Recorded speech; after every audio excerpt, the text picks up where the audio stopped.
Welcome to Train Signal. I'm Mel Haynes, and you're watching SQL Server 2008. In this module, I'll be doing a little random stuff on performing data management tasks.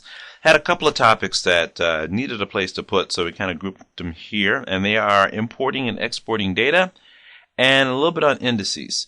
But starting with importing and exporting data, you can send information to or pull information from any one of these locations. So SQL Server, of course, you can export information from your SQL Server database out to other SQL Server boxes. You can export it from your SQL Server database out to a flat file and vice versa. Microsoft Access, it's not going anywhere soon, and you can send your information back and forth between SQL Server and your Access database as well as Excel. I am amazed at the things I see people doing with Excel data as they pull it from the SQL Server or an Access database to do analysis on it, and you can import that information back and forth as needed. So starting with permissions for importing and exporting your data. Remember, SQL Server is a watchdog over your data. It's not just about giving you what you need as fast as possible, but it's also about protecting it. So if you're talking about moving data out of SQL Server, what are the permissions that are needed? Well, first of all, if you want to set this up, you'll need to make sure that you have permission to connect to the data source. And that's nothing new from what we've been talking about before as far as the ability to connect to SQL Server. Same thing here. Make sure that you have permission to connect to the SQL Server source. And if you're sending this to another SQL Server database, well, same thing. Make sure you have permission to connect to that other server as your destination. Now, in that analogy I just gave, I'm talking SQL Server boxes, but you may recall the previous slide. We said it could be a file, it could be Access, it could be Excel. So in that case, the same thing applies, but then you're talking Windows, making sure you have permission to read and write to those files. Read from the source database and write to the destination database. So that's going one level further, because remember, SQL Server, there's a matter of connecting to that server. There's a matter of connecting to SQL Server on that. When I said server, I mean Windows Server, and then SQL Server on that box, as well as in the ability to access that database, because being able to connect to SQL on a particular Windows box doesn't mean you have access to every database necessarily, right? Still true here. So same thing applies. Permission sufficient to create a new database and table or file, and that's depending on where you're sending the information in the new database. So when we get into the export import, one of the options is where do you want to send it? Do you have a certain file or a certain table that's already in existence, or do you want to create one? If they select the yes, I want to create a new table option, well, it's still going to check to make sure they have those permissions on the database. So you'll have to make sure that's in place if it's going to be used. The basic permissions you'll need are create database or create table permissions. And then last, if you're going to save this import or export as a SQL Server integration services script, and we don't spend a whole lot of time on integration services. We did a little intro on it. Integration services allows you to integrate data, right? Move data back and forth using some really cool tools that allow you to do things such as data transformations and then reload it into another system. So you can save an import or an export process as a component of an integration services job. Okay? But anything that you want to happen as part of an integration services job as a ongoing process, it needs to be saved in the MSDB database like anything else that you're doing with SQL Server Agent. Because any job that's triggered automatically by Microsoft SQL Server Agent has been saved in the MSDB database. And the same is true here. You're basically still working with SQL Server Agent. That service is going to be involved, and the location where it saves all the information about things that need to happen will be still the MSDB database. So you'll have to have permission to write to the MSDB database. And if there's some files involved, you'll have to have permission to read and or write to those files. So here, let's jump over and do an export. So here I am in the land of SQL Server. I'm going to go to my Veronica's database, right click, and if you go to tasks, toward the lower half of the menu, there's an export data option. I'm going to select that, and it brings up my handy export wizard, import export wizard. Click next. And the first thing it does, now the first time in here, I've been in here a few times today, the first time it may take a little while. You'll see an hourglass for a bit of time until it builds a list of the drivers it can use for the different data sources. as well as a list of the servers that it can spot. It defaulted to my local server, but clicking on it, it takes a little time and checks the network for any others. While we're waiting for that, notice my authentication stuff is still here like always. Am I using Windows authentication or am I using SQL Server authentication? And it came back, couldn't find anything else. It's okay. I don't really only have one probably online right now. And then what database? I hit the drop down here. Gives me a list of all the databases on the server listed above, which is really only my Veronica's and then my system databases, and that's fine. Going back to the top, however, SQL Server Native Client 10.0.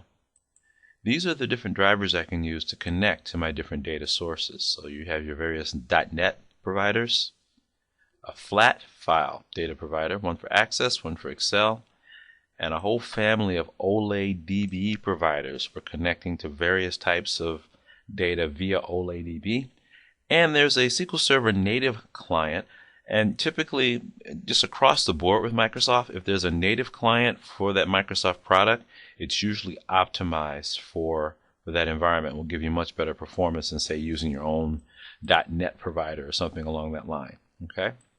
If you've written some .NET application, you might want to use a .NET, but the native client is the one that's ready to go typically. So I'll go ahead and click Next. Got my source down, going for my destination. Once again, I have a choice of providers. What server? I can pick my local server, which is my default, or another server. I'll just go with my default for now. It's the only one I actually have available at the moment. And then where is this data going? I can send it to any one of the databases on the list or create a whole new database. I'll go ahead and do a new database. I'm going to create a new database called Veronica Export. Sounds like a new health club. Veronica Export. Right? Initial size. So just like creating a database, same options. The initial size of the database. How do I want it to grow? I'm creating a new database. Log information.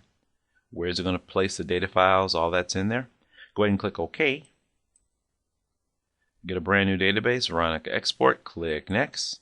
So I've got my source. I've got my destination. Now what? Copy data from one or more tables or views. I can write a specific query to specify the data to transfer. I'm just going to do the point and click version for now, but you could write a query to tell it what information needs to get pulled over. But going with the first option, I get a graphical interface where I can just say I want that table and that table. Right? Now I can edit the mappings between the two. So if I go to Edit Mappings, and now in this interface, I have a source column, I have a destination column. I can highlight those, but if I go here to destination, I have a drop down that allows me to either send it to Flower ID. It did its own matchup based on name. Good guess, right? Did a good job of guessing. Or I can simply have it to ignore that column. Well, you definitely don't want it to ignore the Flower ID. Well, in most cases you wouldn't, right? But if there's any column in here that I don't need, export it. I could simply take it off the list. And it doesn't come into play. Once I've got that done, click OK. I can preview the data, see what it looks like. Notice those columns we just selected are not on the list. Looks good. Go ahead and click Next again. The next and final screen for us is the Save and Run package. Indicate whether to save the SQL Server Integration Services package. If I want to save this for later use, I can just give it a check there. Where do I want to save it? I can save it in SQL Server. Once again, that's going to save it in the MSDB database, so you'll have to have permission to write to that. Or you can send it to a file and give it a file that you want to write to. I'm not going to bother saving this for now. We're just going to run it. Click Next. It gives me a summary. If you wanted to see that, you can. If not, you could have clicked Finish one page sooner. But runs along, gives me some percentages. Everything's successful, and it tells me actually how many rows from each table were transferred. And if you've been playing with the Veronica database, those numbers are probably starting to look real familiar. That's our total customer count is just under 40,000, and our total number of product in our flowers table, our product, is 444 rows of data. So it looks like we transferred everything, or I should say exported everything out of one database, and in essence we did transfer it into another database using the export. And the import's really the exact same process. So with that, let's move back over to our slides and continue on. So let's jump into indexes. Starting with index types. There are quite a few as you dig into SQL Server. If you dig into books online, they're going to show you quite a few different index types, but really a lot of them are just kind of what I would call variations on a theme. So for example, when they talk about a unique index, that's really just an option that you can add to, really, I'll say the primary two. But you're going to be clustered and non-clustered, where a clustered index, and the names are kind of cool, they tell you where you're going with this, means you cluster the data. You put the data in an order. So if you create an index based on last name, you actually order the data based on last name within the table, which is kind of interesting, versus a non-clustered index. The data doesn't get moved around, but you have basically pointers pointing to the data. So we'll talk about those a little bit more coming up. Partitioned indexes. Now, partitioning is something we don't spend a lot of time on in administration. It's more of a design decision. How do you partition your data? And then as an administrator, you'll be responsible for helping to manage those partitions. But once again, if you look at the word itself, partition the data, you're breaking the data up into parts. What are we getting at here? You've got so much data, you need a way to manage it all. You need to break it up into smaller pieces so you can partition it into smaller subsets. The same thing applies to your indexes. So for example, here, let's jump over to the server real quick. So I'm going to bring up a new query window and just right-click on my customer table. And I'm not going to actually partition anything, but just kind of cement the concept. So I'm querying the data, and it came back in some order. It looked like it came back in last name order. Interesting. That's actually kind of a telltale sign that my data probably has a clustered index based on last name. But that's another topic. Here, let's do this though. If I say order this information by state, for example, and rerun that, press F5. I've reordered the data based on state. So I could then partition this data based on state, based on zip code, based on last name. However, I want to break it up into smaller subsets and then put those different subsets on different file systems so I can optimize reading and writing to different portions of the data, partitions of data simultaneously. So pretty cool stuff. But here, let's jump back over to the slides. But partitioning applies to the data itself as well as to the index. If you've got billions of rows of data, your index can be astronomically large as well and takes up a lot of space. So you may have to partition your index as well as your data. You can enable and disable your indexes. Indexes are an overhead. Maintaining them, especially a clustered index, if you're inserting data into a database and every time you insert data you have to reorder the data based on the new information that was inserted, that's a lot of extra overhead. So in some cases you might want to temporarily disable an index, especially a clustered index. It's really easy to do. It's nothing more than a checkbox or a really simple or alter statement. So we'll look at that in a bit. Rebuilding indexes is another thing you'll run into as a database administrator. Going back to the enabling and disabling, you've added a bunch of new information to your database. You disabled your index while you did that, because you had a clustered index. Now that you're done with the adding of new information, you want to go back and rebuild your clustered index so that it can reorder all of your data. Now realize that could be a major undertaking if you're dealing with a massive amount of information. So it's something you want to plan very thoroughly. And then full text indexing is pretty cool. It's basically creating an index off of the tokens or the terms that are in your data. I created a system once where you could do random searches based upon any information in text documents, although they were much more than text because they had XML in them as well. But that's how you're allowed to search through text files to find information buried within files. Somewhere somebody created an index of the terms that are present in that text. That's what full text indexing is all about. So that's another type of index that you can maintain. But here, let's look at another chart. When you get into creating indexes and maintaining indexes within SQL Server, you'll see a list that's, this is still slightly abbreviated, But you'll see clustered versus non-clustered. Those are going to be your primary two. Or once again, clustered, you've actually sorted the data. You've sorted the data and stored the data rows in the order that you want to be able to search by, such as last name, which once again, that's why when we did the quick search on the customer table, it all came back ordered by last name. I actually know I do have a clustered last name index, which caused the data itself to be reordered. Non-clustered, it actually uses a key value, so you're using, say, last name or social security number, some key value in order to create an index based off of, right? And then from that social security number or last name or MRN, medical record number, whatever you're using, you then have a pointer to the actual row of data. So you can end up, if you look at a diagram of it, you'll see what kind of looks like spaghetti going every which way, because it's not necessarily in any particular order. Full text, as I said before, simply supports word searches in character string data. Then a couple of really cool, fun ones. Your spatial supports your geometry. So when you see all the cool stuff with maps that we can see now and zooming in on spots all over the planet, that's massive amounts of data that you're manipulating using some type of a database.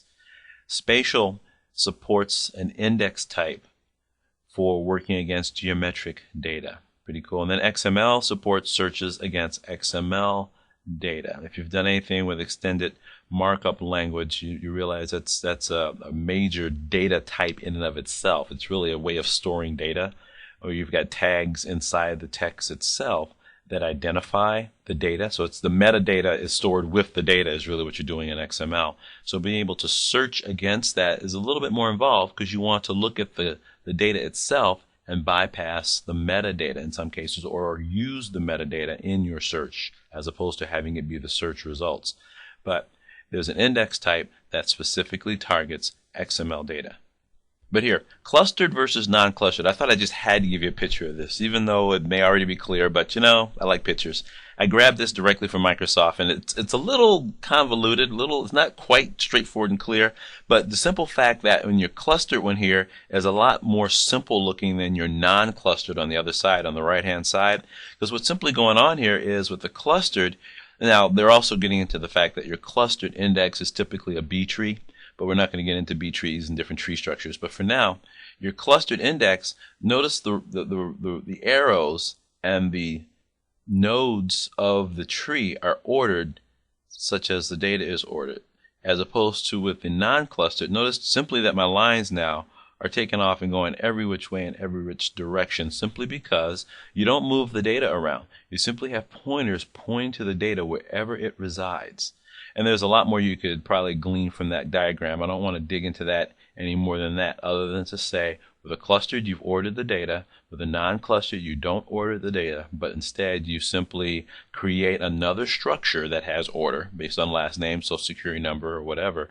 And then from that structure, you have pointers pointing to the data wherever it currently resides. Cool stuff. So one more time, clustered. Sort and store the data rows in the table or view. And that's one thing I didn't mention. It's a table or a view. Now here's a key one. How many clustered indexes can you create against a table?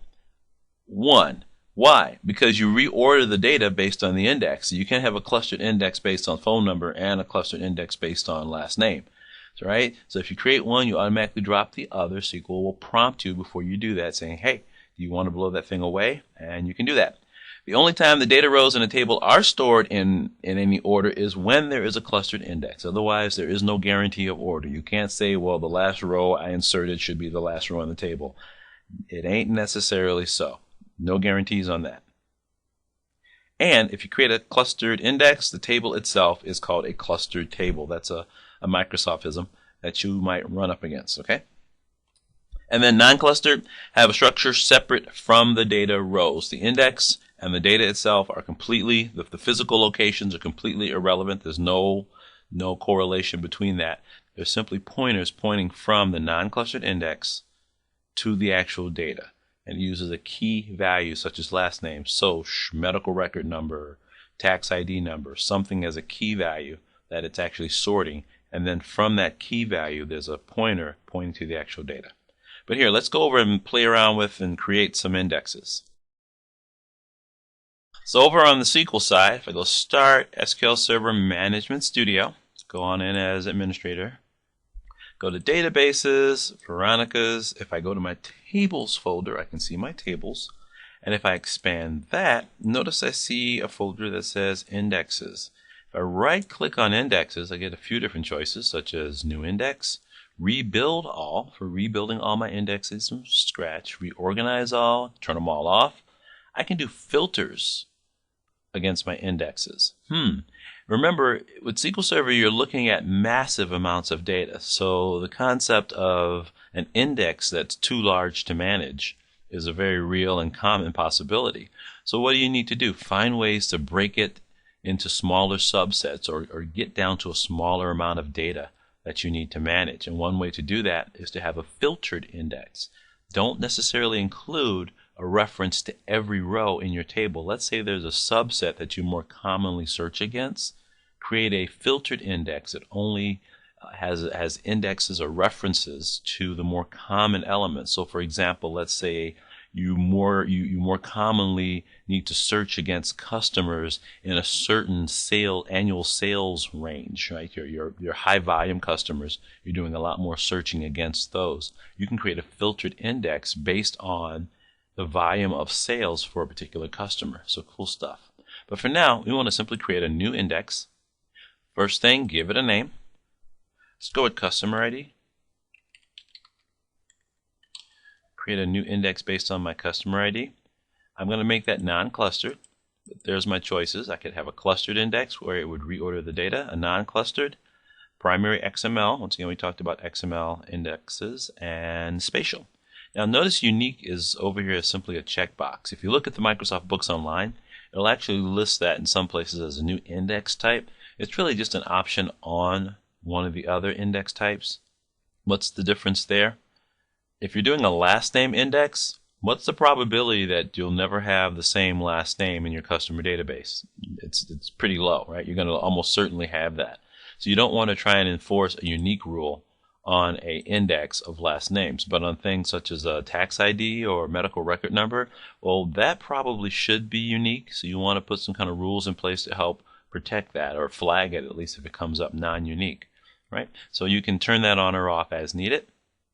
What columns do I want to use for my customer ID index? Click on the Add button, and I can pick whatever columns I want. It doesn't automatically assume because there's a customer number that I want to use that one, but I'll pick that one. Click OK. I can choose in a sort order of ascending or descending. There's the data type listed there. The size, is it an identity column? Is it guaranteed to be unique? When I designed the database, I didn't necessarily say that it needed to be. Oftentimes for a customer number, they would be. But in this case, I didn't enforce that rule. So go ahead and click OK, and I've created a new index. But before we do that, let's look at some other options. I can drop any existing indexes. Once again, there's a rebuild option. Various statistics that SQL Server is tracking to help manage your indexes. You can have it automatically recompute those or not do that. You have control over your locking here as well. And you also have some control over how it uses your temp database in the process of sorting its results. So you can have it actually save that. So you have a few different options you can change. Included columns. In addition to the index key, you can include other table columns in your index, so you're not stuck with a single column index. It can be a multi-column index as well. You can go in and deal with the storage as well. We talked about file groups. So where and how is this index managed physically? I only have one file group right now, my primary file group, but I could have it in any file group that I choose. If I had a file stream file group, I could store it there.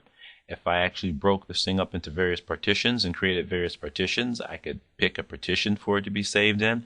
So I have a choice of all those kind of things, as well as compression. We have another video coming up where we deal a little bit more with compression, but I could even choose what type of compression to use for my index. There's some options related to spatial. I don't have a spatial index, so I won't have any choice of those right now, but there's other options related to spatial, and then I could create filter expressions like we talked about before. I'll go ahead and click OK for now, and that creates my new index. And if you expand this, you can see I already had a couple in there. So I have a customer ID, non-unique, non-clustered. I have one that I simply call clustered. That's the one that's based on last name. I double click that. You can see it's based on last name, ascending. That's why my data came up automatically sorted by last name when I just did a query of the first 1,000 rows. And then some other non-clustered indexes. So creating indexes is not that involved, not that difficult. It greatly improves the performance of your SQL Server box when you're doing searching. Now, but once again, if you're dealing with inserting new data, adding data, or in some cases deleting, which isn't as common in most environments I've worked in, but adding new data, updating data, that'll cause the possible sort order of the information to change. So not only are you changing the data, you're having to constantly change an index. So you want to be aware of that kind of thing anytime you're working with indexes. So with that, let's slide back over to our slides and wrap this up.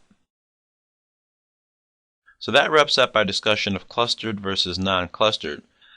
Jumping into full text indexing. You've probably all been there where you're searching for a piece of information on a web page. You just want the one piece of text or the paragraph related to the term you're searching for. So you do a quick search of the entire web page and you can have it highlight the term you're looking for, right? So in this case, I had it highlight full text. What is full text all about? Well, in SQL Server 2008, you have the ability to create indexes for your full text searches, and it is always on in SQL Server 2008. It's always enabled. However, on a table basis, it's basically there or not there, depending on what type of data is available in your table. If there's no text fields in the table, well, there's no reason to have that running around basically in the background. But here, let's jump over to SQL Server and look at full text indexing. So I'll bring it up, going to Start, SQL Server Management Studio. Go ahead and jump in, and I'll expand down to the Veronica's database again. And I'll go to a particular table. I'll go to my customer table. If I right click, now before, remember, to get to the general index stuff, I went to the indexes folder. But for this, just right click on the table, and there's my full text index. And here's where I can define a full text index. I have a wizard that helps me with that. Click Next. Here's where I can choose non-clustered. In this case, it's the only option I have available. Click Next. What are the fields that I want to include in a full text search? Probably in this database, looking at these fields, the only one worth creating a full text search index against would be the address. That would allow me to search for any portion of the address. I once lived on a street called Royal St. George Drive. I never got any mail that was right. Everybody couldn't figure out if I lived on Royal Street or George Drive. The ST was automatically picked up as being street as opposed to being saint, right? That's a case where having a full text index and spelling out the word ST as saint would have probably helped, right? A four-part name to your street. So the address field might be a great example of doing that. Now, some people might say the first name or last name. Now, these are design decisions, so I'm not going to spend too much time in database design. But your full text indexing is for blocks of text strings that you want to search through. So the last name field isn't going to have, unless you have a four-part last name, typically isn't going to have multiple values. You're going to have one value, so you can simply index the last name. So that's not where you would use this. So looking at the data here, really the only place we'd likely use it would be in the address. Go ahead and click Next again. Track changes automatically, or I can manually come in and say, hey, do I need to update my index? Because data is coming, going, being changed. Your index could be out of date. Don't bother tracking changes at all. I can do that as well. Click Next. It creates a catalog, or sort of like a dictionary, of the words it finds. And I can select an existing catalog, and I don't have any yet. So here I can create a new catalog, and I'll simply call it Address Catalog. I can set it as my default catalog. Do I want it to be accent sensitive? Yes or no. I can pick a file group where I want it to reside. Click Next. Here I can pick a schedule for when it automatically updates my catalog if I want to do that. So I can give a new table schedule or a new catalog schedule. I can click Next again. There's a summary of what I put together, but clicking Finish, it chugs along and creates my full text index, allowing me to do searches now against my address field data, right? So I can search for individual components of an address more efficiently because I've created an index based upon the text in the address field. So I'll go ahead and click Close and close this out. Okay, wrapping up this video with what did we cover? We talked about, actually in reverse order, index types. Gave you quite a few different index types, with the primary two we looked at being clustered versus non-clustered, and threw in a few variations on top of that, spatial, XML, unique, things of that nature. And then another key topic we got into was full text index, or full text indexes. Talked about what that is and showed you how you would create one of those and where you would use it. And then we started off this video talking about the SQL Server export and import, and we actually walked through exporting some data from a SQL Server database, in our case to another SQL Server database, and talked about how you could have also exported that out to or imported it from various other file formats, Microsoft Excel, Microsoft Access. So you have a lot of different choices. A few of the terms that we came across, clustered, non-clustered, and full text index, were some of the terms we came across. Where a clustered index, when you think clustered, think ordered data. The data is ordered the same way as the index, and once again, you can only have one clustered index per table because you reorder the data based on that index. Non-clustered, you can have as many of those as you dare to create. And when you think of non-clustered, think of keys and then pointers to the actual data. Full text index is basically an index of the text inside of your strings so that you can more quickly search for text inside of massive text strings. When you're creating full text indexes, it manages or creates a catalog, which is really just a dictionary of the terms that it found when it created the index. And you can store information in one or more catalogs. Sometimes it's a good idea to break information up across different catalogs based on the size of the data and the frequency of the search, the frequency of updates will determine what goes together in a particular catalog and what's separate. And then we mentioned the term partition, which we don't really get into a lot here. It's more of a design thing. But as an administrator, you're going to be running into having to manage partitions where you're simply segregating your data so you can store it as smaller subsets. And this is going to impact your tables as well as your indexes that may need to be partitioned along some arbitrary line. So what should you know how to do as a result of this? Well, for one, export and import data from SQL Server to SQL Server as well. Import data from other data formats, and then create and manage your indexes. So clustered indexes, should be able to create one of those and realize the ramifications of a clustered index. That's a biggie right there. If you have a clustered index on a huge table and you're doing lots of updates to that table, realize you're going to have a performance hit. Right? Non-clustered index, what's that all about? You should know how to create one of those. We know what a unique index is, which is really just a clustered, non-clustered, or one of the other types with the unique constraint enforced on the index. And we looked at a full text index. You know how to create one of those. So with that, we come to the end of this video. Thank you so much for watching, and I look forward to seeing you in the next video.